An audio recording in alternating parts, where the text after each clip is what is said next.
আমরা এমন একটা দেশের দিকে যাচ্ছি যেখানে আপনি চাঁদাবাজকে চাঁদাবাজ বলতে পারবেন না।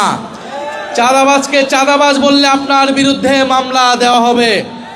সেই পুরনো কায়দা, সেই পুরনো সিস্টেম, কিন্তু তারা ভুলে গিয়েছে এই প্রজন্মের সাথে সেই পুরনো কায়দায় আচরণ করে লাভ নাই। প্রচুর মামলা, হামলা, হুলিয়া এগুলাকে অতিক্রম করেই গণ অভ্যুত্থান হয়েছে। জাতীয় নাগরিক পার্টি শহীদের রক্তের উপর দিয়ে বাংলাদেশে প্রতিষ্ঠিত হয়েছে।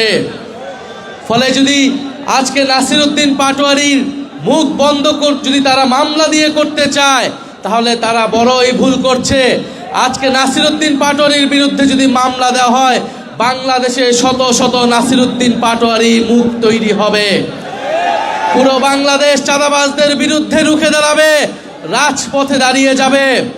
এবং পুরো বাংলাদেশের তরুণ ভোটাররা, পুরো বাংলাদেশের সাধারণ মানুষ হ্যাঁ ভোটের পক্ষে ভোট দিয়েছে, সংস্কারের পক্ষে ভোট দিয়েছে, কিন্তু তারা সংস্কার বাস্তবায়ন না করার নানা ধরনের ফন্দি এই সরকার আসছে। তারা গণভোটের বৈধতাকে আদালতে নিয়ে যেয়ে প্রশ্নবদ্ধ করছে, আদালতকেও এবং গণভোটকেও।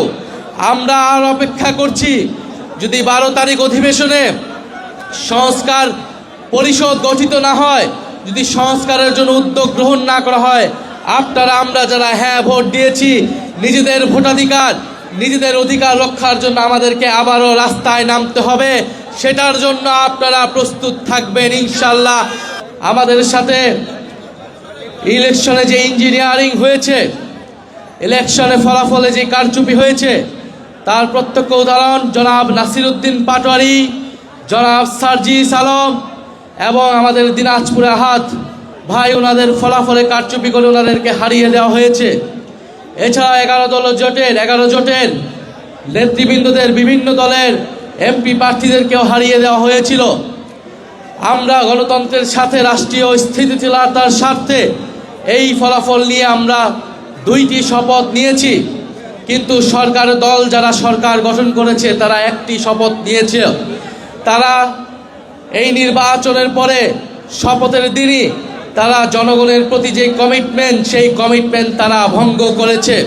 আমরা দেখছি তারা বিভাজন তৈরি করছে, তারা মামলা হামলার পথে হাঁটছে এবং তারা সংস্কারের বিপক্ষে, বিচারের বিপক্ষে দাঁড়িয়েছে। আজকে এক শহীদ পরিবারের মা এসেছেন, আরও অনেক জুলাই যোদ্ধারা এখানে এসেছেন।